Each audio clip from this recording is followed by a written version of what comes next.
નમસ્તે દર્શક મિત્રો, આજે આપણે ગુજરાતના ઇતિહાસમાં સૌથી મોટા જૂઠનો પર્દાફાશ કરવો છે. અત્યાર સુધી આખા દેશમાં કદાચ આટલું મોટું જૂઠાણું ક્યારેય નહીં ચલાવાયું હોય, એટલું મોટું જૂઠું છે. એ જે નેતાના વચનો હતા, એ નેતાના વચન અંગે આપણે ચર્ચા કરવી છે. આપણે ગુજરાત સરકાર, એની જે કંપની છે, સરકારની પોતાની કંપની છે જીએસપીસી, તો એમણે કેટલાક ગોદાવરી ક્ષેત્ર જે છે, તો એ ગોદાવરી ક્ષેત્રમાં દક્ષિણ ભારતમાં તો ત્યાં તેલના કૂવાઓ મળી આવ્યા હતા, મોટું ફિલ્ડ મળી આવ્યું છે, અને ભારતનો સૌથી મોટો તેલનો ભંડાર, ક્રૂડ ઓઇલનો ભંડાર મળી આવ્યો હોવાની જાહેરાત કરી હતી. અને ત્યારે એવું કહેવામાં આવ્યું હતું કે ત્યાંથી પાઇપલાઇન દ્વારા ગુજરાતમાં ગેસ અને આ તેલ લાવવામાં આવશે. એના માટેની પાઇપલાઇન નાખવા માટેની રિલાયન્સ સાથેના એગ્રીમેન્ટ પણ થયા હતા. પરંતુ આજ સુધી એક ચમચી ત્યાંથી નથી ક્રૂડ ઓઇલ મળ્યું કે નથી ગેસ મળી શક્યો. અને એની પાછળ ખર્ચ કેટલું થયું? 20,000 કરોડ રૂપિયા, ગુજરાતની પ્રજાના 20,000 કરોડ રૂપિયા દરિયામાં નાખી દેવામાં આવ્યા. કોણે નાખી દીધા? આપણા માનનીય વડાપ્રધાન નરેન્દ્ર મોદી જ્યારે ગુજરાતના મુખ્યપ્રધાન હતા ત્યારે એમણે જાહેરાત કરી હતી કે જે ક્રૂડ ઓઇલ મળી આવેલું છે એ ગુજરાતમાં લાવવામાં આવશે, પાઇપલાઇન દ્વારા લાવવામાં આવશે. એક પાઇપલાઇન રિલાયન્સ નાખશે અને બીજી પાઇપલાઇન સરકાર પોતે નાખશે. એમણે જે જથ્થો બતાવ્યો હતો એ સમયે, એ જથ્થાની આજના 6 કરોડ લોકોની જો ગણતરી કરીએ તો એક વ્યક્તિ દીઠ 1 કરોડ લીટર ક્રૂડ ઓઇલ અને ગેસ થાય. એક વ્યક્તિ દીઠ 1 કરોડ, એટલે કે એટલું પેટ્રોલ ગુજરાતના લોકોને ક્રૂડ ઓઇલ મળવાનું હતું, જે પેઢીઓ સુધી ચાલે એવું હતું. આટલું મોટું જૂઠાણું ચલાવ્યું હતું. અને એ જૂઠાણું એટલા માટે આજે આપણે ચર્ચા કરીએ છીએ કે આપણે જોઈએ એમણે જે વાત કરી હતી, જો આમાં સ્પષ્ટપણે આમાં વંચાય છે કે શરૂઆતના જે અંડરલાઈન કરેલી છે એમાં સારકામ આધારિત અહેવાલો તેમજ જીએસપીસીએ કરેલા પરીક્ષણના પરિણામે પૃથ્થકરણ અને જુદા જુદા સ્વતંત્ર વિદેશી નિષ્ણાતો તરફથી મળેલા સમર્થનથી તેમણે સંપૂર્ણ વિશ્વાસ છે, મોદી સાહેબને સંપૂર્ણ વિશ્વાસ છે કે કેજી બેઝિન દીનદયાળ બ્લોકમાં 20 TCF કરતા વધારે અનામત જથ્થો મળી આવેલો છે. આટલા મોટા પ્રમાણમાં જે જથ્થો મળી આવ્યો એ ભારતનો અત્યાર સુધીનો સૌથી મોટો જથ્થો હતો, અત્યાર સુધીનો સૌથી મોટામાં મોટો જથ્થો, એવું મોદી સાહેબે એ સમયે જાહેરાત કરી હતી. તો ગુજરાતના દરેક ઘરમાં આ મફતમાં પેટ્રોલ મળતું હોત એવું આપણા મોદી સાહેબે કહ્યું હતું. તો આખી જે વાત છે એ વાત થોડી સમજવી એટલા માટે પડે એવી છે કે એમણે જે કહ્યું હતું એ ખરેખર આપણા માટે ચિંતાનો વિષય નહોતો. ગુજરાતના લોકો ત્યારે એક આનંદ વિભોર થઈ ગયા હતા કે મોદી સાહેબે દેશ માટે નહીં, ગુજરાત માટે નહીં, વિશ્વ માટે સૌથી મહાન કામ કરેલું. જે અત્યારે ચર્ચા ચાલે છે કે વિશ્વના મહાન નેતા નરેન્દ્ર મોદી, એના જેવા કોઈ જ નેતા નથી. એ જે મોદી સાહેબે એ જે ફિલ્ડ ઉપર જે ગોદાવરી ફિલ્ડ, દીનદયાળ નામ આપવામાં આવ્યું હતું, દીનદયાળ ઉપાધ્યાય જે ભારતીય જનતા પાર્ટીના નેતા, એના નામ ઉપરથી એ ફિલ્ડનું નામ આપવામાં આવ્યું હતું. અને ત્યાં આ મોટા પ્રમાણમાં મળી આવ્યું હતું. અને ત્યાં જઈને એના તેલ કૂવા ઉપર ઊભા રહીને મોદી સાહેબે આ બધી જ જાહેરાતો કરી હતી. તેલ કૂવા ઉપર ઊભા રહીને જ એટલી મોટી જાહેરાત હતી. તો એ આપણા માટે ખરેખર ગૌરવની ઘટના હતી, દરેક ગુજરાતી માટે ગૌરવની ઘટના હતી. પરંતુ પછી થયું શું? પછી જે થવું જોઈતું તે કશું જ ના થયું. કારણ કે એ ગણતરી પ્રમાણે આપણે હિસાબ મૂકીએ 20 TCF પ્રમાણે, તો એ જે 20 ટ્રિલિયન એટલે કે એની પાછળ 12 મીંડા લગાવી દઈએ એટલો મોટો જથ્થો, ટ્રિલિયન મોટો જથ્થો આપણે થઈ શકે કરોડમાં. તો એ હિસાબે 600,000 અબજ લીટર તેલ ગેસનો જથ્થો મળી આવ્યો હોવાની મોદી સાહેબે જાહેરાત કરી હતી. આટલો જથ્થો મળી આવ્યો છે. તો 6 કરોડ ગુજરાતીઓની જો આપણે ગણતરી કરીએ તો 1 કરોડ લીટર ગેસ અને તેલ ગુજરાતના લોકોને મળ્યું. એક વ્યક્તિ દીઠ 1 કરોડ લીટર. તો આ મોદીનો અત્યાર સુધીનો સૌથી મોટામાં મોટો ગુબ્બારો, 25 વર્ષનો સૌથી મોટો ગુબ્બારો એ છે.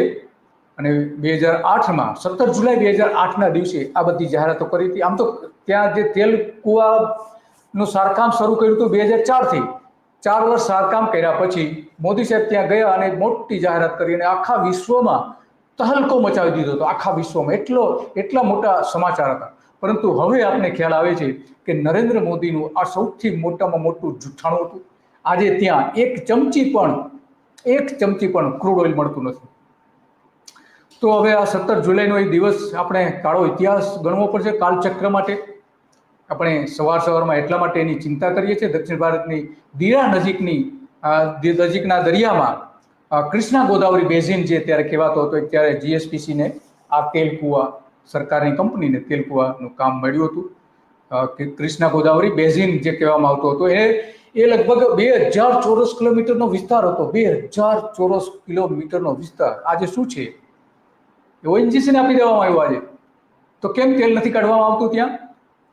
અને એટલા માટે આ જે જીએસપીસીએ 3D સેસ્મિક ડેટા મેળવ્યા બાદ જુલાઈ 2004માં કુવાનું સારકામ શરૂ કરી દીધું હતું. શું થયું આખરે? દીનદયાળ વેસ્ટ કુવાનો તેલ કાઢવાનો અહેવાલ પણ હાઇડ્રોકાર્બનને મોકલી આપવામાં આવ્યો. ક્યારેક કેન્દ્ર સરકારે સ્પષ્ટપણે કહ્યું હતું, કેન્દ્ર સરકારની જે ઓથોરિટી છે, ડિરેક્ટર જનરલ ઓફ હાઇડ્રોકાર્બન, એણે કહ્યું હતું કે આવો કોઈ જથ્થો નથી મળી આવ્યો, આટલો જથ્થો સંભવ જ નથી. છતાં પણ મોદી સાહેબે ત્યારે જૂઠાણું ચલાવ્યું હતું. અને એ જૂઠાણાની કિંમત ગુજરાતના લોકોએ 20,000 કરોડ રૂપિયાના ખાડામાં ચૂકવવી પડી છે. તેલ તો બાજુ પર રહ્યું, પણ 20,000 કરોડ રૂપિયા આજે ચૂકવવા પડ્યા છે. 20,000 કરોડ રૂપિયા. તો આ મોદી સાહેબના જૂઠાણાની આપણે વાત કરવી હતી. અને ત્યાં જે 61 જેટલા અલગ અલગ બ્લોક મળી આવ્યા હતા. 61 બ્લોક મળી આવ્યા હતા. તો થયું શું? આની મોટા પાયે ચર્ચા થઈ હતી રાજ્યસભામાં વાત થઈ હતી. રાજ્યસભામાં આ અંગેની વાત થઈ હતી, કારણ કે CAGએ, કંટ્રોલર એન્ડ ઓડિટર જનરલ દ્વારા એનો અહેવાલ આપવામાં આવ્યો હતો. અને આ જીએસપીસીનું સૌથી મોટું સ્કેમ હોવાનું જાહેર કર્યું હતું. CAGએ જો એ શું કે છે, આપણે રાજ્યસભામાં જે શક્તિસિંહ ગોહિલ એના સભ્ય, जीएसपीसी जो कि आज ओएनजीसी ने जो ब्लॉक लिए उन्हीं की बात करता हूं जो आज सेंट्रल गवर्नमेंट के पास है.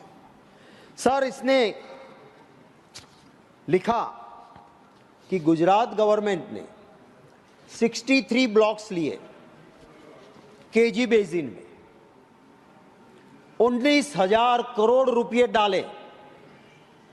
वेल वहां बनाया जहां एक्सपर्ट ने नहीं कहा, पर वो रीग वाले को कन्वीनियंट था कि डीप सी में नहीं, मैं इधर कर लूं, इधर करंट ज्यादा है, वहां नहीं.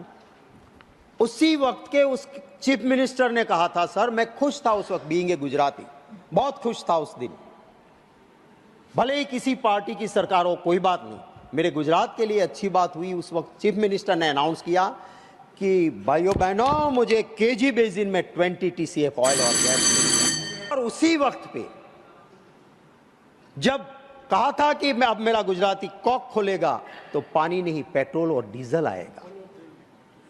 और मेरा अब कोई गुजराती कैन में वो पानी लेके नहीं जाएगा, दूध लेके नहीं जाएगा, पेट्रोल लेके निकलेगा. और तब मैंने डीजी हाइड्रोकार्बन की प्रेस कुछ ही दिनों के बाद आई, और DG hydrocarbon is an authority, उसने कहा एक बूंद भी कॉमर्शियली वायबल वहां पे ऑयल और गैस नहीं मिला है. 19,000 करोड़ रुपए. सर मेरा दावा है, ये पॉलिटिकल नहीं है, CAG का रिपोर्ट मेरे हाथ में है, और वो कहते हैं कि आपने गलत तरीके से 19,000 करोड़ GSPC का वहां पानी में डाल दिया, दरिया में डाल दिया, बाहर जाके भी ड्रिल किया, विदेशों में 21,000 crores went into the sea and not 1 teaspoon of oil and not 1 beaker of gas was discovered.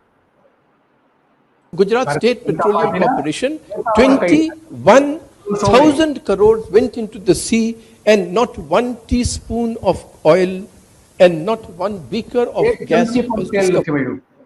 આ જાણીતા પત્રકાર અને પછી ભારતીય જનતા પાર્ટીમાં જોડાયેલા નેતા એ આપણે સાંભળ્યા. તો આખી જે મૂળ વાત એ આવીને ઊભી રહે છે કે શું થયું ખરેખર, તો પછી આટલો બધો જથ્થો મળ્યો તો પછી શું થયું, એ આપણા માટે સૌથી મોટો સવાલ આજે આવીને ઊભો રહ્યો છે. તો આ અત્યાર સુધીનું ગુજરાતનું નહીં, ભારતનું નહીં, વિશ્વનું સૌથી મોટું ગપ્પુ નરેન્દ્ર મોદીનું આજે આપણે ચર્ચા કરી રહ્યા છે કે નેતાઓના વચનો કેવા હોય છે. નેતાના વચનો આવા હોય છે: લોકો પડે ખાડામાં, રૂપિયા જાય ગુજરાતના અને પ્રસિદ્ધિ મળે નરેન્દ્ર મોદીની. આખા વિશ્વમાં પ્રસિદ્ધિ મળી હતી નરેન્દ્ર મોદીની એ સમયે જ્યારે જાહેરાત કરી હતી ત્યારે. આજે શું પરિસ્થિતિ છે? એ જ ઓઇલ ફિલ્ડ હવે ઓએનજીસીને પધરાવી દેવામાં આવ્યા છે. ઓએનજીસીના ગળે આ 20,000 કરોડ રૂપિયાનો જે છે એ બધું આપી દીધું. અને બીજું ત્યાં 300 એકર જમીન બીજી સરકારે ખરીદી હતી જમીન ઉપર, 300 એકર જમીન. એ જમીનનું શું થયું આજે? એ સવાલ સૌથી મોટો આજે આવીને ઊભો છે. તો આ મોદી સાહેબ જે આપણે વાત તો કરે છે, પરંતુ કેવા ગપ્પા જે ચલાવતા હોય છે, ગપ્પાનો આપણે આ જીવતો જાગતું એક ઉદાહરણ છે. અને ઇતિહાસનું જે કાળું પાનું છે, ગપ્પાઓ મારવાનું સૌથી મોટું કાળું પાનું આ નરેન્દ્ર મોદીનું છે. અને એના કારણે ગુજરાતના લોકોએ 20,000 કરોડ રૂપિયા ગુમાવવા પડ્યા છે. આપણા જ પરસેવાની આવક હતી એ બધી એમાં નાખી દેવામાં આવી છે. અને એની સાથે સાથેના ઘણા બધા અધિકારીઓ જવાબદાર હતા. જે અધિકારીઓ હાજી હા કહ્યું, નરેન્દ્ર મોદી કે એટલું જ કરવામાં આવતું હતું. તો એ સમયના ઓછામાં ઓછા 12 અધિકારીઓ આના માટે જવાબદાર હતા કે જેણે ગુજરાતના અબજો રૂપિયાનું પાણી કરવામાં મહત્વની ભૂમિકા ભજવી હતી, સૌથી મહત્વની ભૂમિકા ભજવી હતી. આજે એ અધિકારીઓ પણ પછતાતા હશે એવું આપણે માની લઈએ. તો આ આખી જે વાત એટલા માટે કરવી પડે છે કે દરિયાનો જે સૌથી વિશાળ પેટ્રોલિયમ ભંડાર જે ગુજરાતે શોધ્યો હતો એ આજે ક્યાંય દેખાતો નથી. અને 2004માં એનું સારકામ પણ શરૂ કરી દેવાયું હતું, 2004માં ચાલુ કરી દેવાયું હતું. તો આ બધી જ બાબતો જે છે એ આપણા માટે અત્યંત મહત્વની બની જાય છે. 10 ઉત્પાદનની અમે આશા રાખી રહ્યા છીએ. નરેન્દ્ર મોદીએ જાહેરાત કરી હતી ઉત્પાદન અમે કરવાના જ છીએ. શું થયું? આજે પાઇપલાઇન નાખવાની હતી, પાઇપલાઇન પણ કંઈ દેખાતી નથી. 22 KG 22 એનું જે ક્ષેત્ર જે કહેવાય છે એ ઓઇલ ક્ષેત્ર 6 કિલોમીટર ઊંડે સુધી એનું સમારકામ કરવામાં આવ્યું હતું. 27 MCFT ગેસ મળી આવ્યો હતો એવી પણ જાહેરાત કરી હતી 4.5 કિલોમીટર અંદર જમીનની અંદરથી. અને આ બ્લોકમાં સૌથી વિપુલ માત્રામાં ગેસ હોવાનું પણ GSPCએ પરીક્ષણ દ્વારા પ્રતિપાદિત કર્યું છે એવું છાતી ઠોકીને ત્યારે કહ્યું હતું નરેન્દ્ર મોદીએ. KG બેસિન દીદયાળ બ્લોકમાં 20 TCF ગેસનો તેલનો જથ્થો મળી આવ્યો હતો કે જે ભારતનો સૌથી મોટામાં મોટો જથ્થો હતો આજ સુધીનો, એ જાહેર કરવામાં આવ્યો હતો. પરંતુ એક ટીપું પણ નથી. ત્યારે કેન્દ્ર સરકારની જે સંસ્થા હતી એણે કહ્યું હતું સ્પષ્ટ કે આ ખોટું ખર્ચ થઈ રહ્યું છે, આવું કોઈ ત્યાં તેલ નથી, તેલનું એક ટીપું નથી મળી એવું. માત્ર ને માત્ર ગુજરાત સરકાર જુઠ્ઠું ચલાવી રહી છે. ત્યારે કહ્યું હતું પણ ગુજરાતના લોકો બધા મોદી સાહેબને તો અત્યારે આપણે જાણીએ છીએ મત આપે છે કે એ મશીન દ્વારા મેળવે છે એ જુદી વાત છે. તો ગુજરાત ગેસમાં લાવવાની નવી પાઇપલાઇન પણ નખાશે. રિલાયન્સ ઉપરાંતની પણ નાખવાની હતી, રિલાયન્સને પણ કામ આપી દેવામાં આવ્યું ને એવું બધું એની સાથેના એગ્રીમેન્ટ થઈ ગયા છે. બધી જ વાત કરી હતી. ઓઇલ અને ગેસના વધુ 11 સંશોધન બ્લોક ફાળવવામાં આવ્યા છે એવું એ સમયે ત્યારે પ્લેટફોર્મ ઉપર ઊભા રહીને એમણે વાત કરી હતી. અને આ જે પ્લેટફોર્મ જે બીજા નવા બ્લોક મળ્યા હતા એ મુંબઈ, કાવેરી, KG બેસિન, કોંકણ, કેરાલા, રાજસ્થાન અને ગુજરાતમાં મળી આવ્યા હોવાનું કહ્યું હતું. ગુજરાત સરકાર પાસે પેટ્રોલિયમ ઉર્જા સંશોધન અને ઉત્પાદન માટેના 61 બ્લોક ક્ષેત્રો છે એવું મોદી સાહેબે ત્યારે જાહેરાત કરી હતી. તો આ આપણા નેતા છે.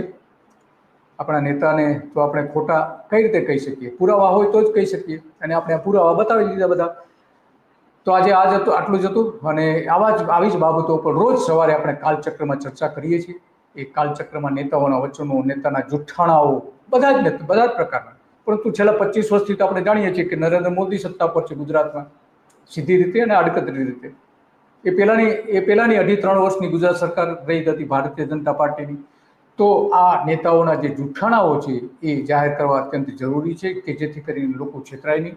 અને ઇતિહાસનું સૌથી ખરાબ વરવું આ કાળું પાનું આજે આપણે જોયું છે. અને રોજ સવારે તમે આવા જ કાળા પાના જોઈ શકશો કે જે નેતાઓ કેવા આપણે ભરમાવતા હોય છે અને આપણે ભરમાવીને કેવા મત મેળવી જતા હોય છે, એનું આ સૌથી મોટું ઉદાહરણ આપણે જોઈ